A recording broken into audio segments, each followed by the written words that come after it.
Welcome back to our channel. Good evening. তো এখন আমরা বেশি কথা বলবো না, এখন আমরা যাচ্ছি বজরঙ্গলী পুজো করতে। তো তোমরাও থাকো।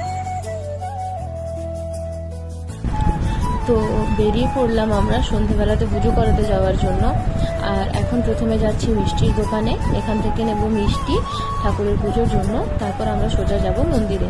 তো এখানে অনেক রকমের মিষ্টি রয়েছে, কিন্তু আমরা এখান থেকে নিলাম মতিচুরের লাড্ডু, কারণ হনুমানজির পুজোতে তো বেশি ওটাই নিয়ে যাওয়া হয়। তো আমরা মিষ্টি নিয়েছি আর ধূপ ফুল এসব আগে থেকে নিয়ে নিয়েছিলাম। তো এখন আমরা হেঁটে হেঁটে যাচ্ছি মন্দির। আর আমাদের বাড়ির থেকে মন্দির বেশি দূর নয়, তো একটুখানি হাঁটলেই আমরা পৌঁছে যাব। আর এখন দেখো সামনে দেখা যাচ্ছে মন্দির, ওইখানেই আমরা যাব। তো এখানে এসে দেখছি পুজো শুরু হয়ে গেছে, কারণ আমাদের আসতে একটু দেরি হয়ে গেছিলো। তো এখানে এসে আমরাও পুজো দিলাম। আর পুজো দিতে দিতে এর পাশে রয়েছে একটা শিব মন্দির, যেখানে আমরা প্রায় দিনই পুজো করতে যাই। তো আগে তোমাদেরকে সেই শিব মন্দিরটা একটুখানি দেখিয়ে নিয়ে আসি। তো এই শিব মন্দিরে আমরা গেলাম ধূপ দিতে, ধূপ নিয়ে গেছিলাম। তো শিব মন্দিরে, হনুমানজির মন্দিরে, দুটো মন্দিরেই ধূপ দেবো।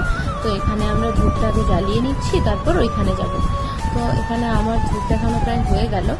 আর এরপর আমার সাথে যে বোনু এসেছিলো, ও ধূপ দেখিয়ে নিল। তো এবার আমরা এলাম হনুমানজির মন্দিরে পুজো দিতে। আর আমাদের এখানে পুজো দেওয়া কমপ্লিটও হয়ে গেছে।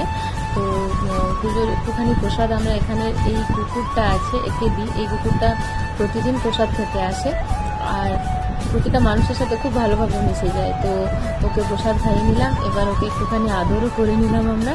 আর ফাইনালি আমাদের পুজো করানো হয়ে গেছে। তো আজকের ভিডিওটা তাহলে এতটাই। কেমন লাগলো অবশ্যই জানিও। টাটা।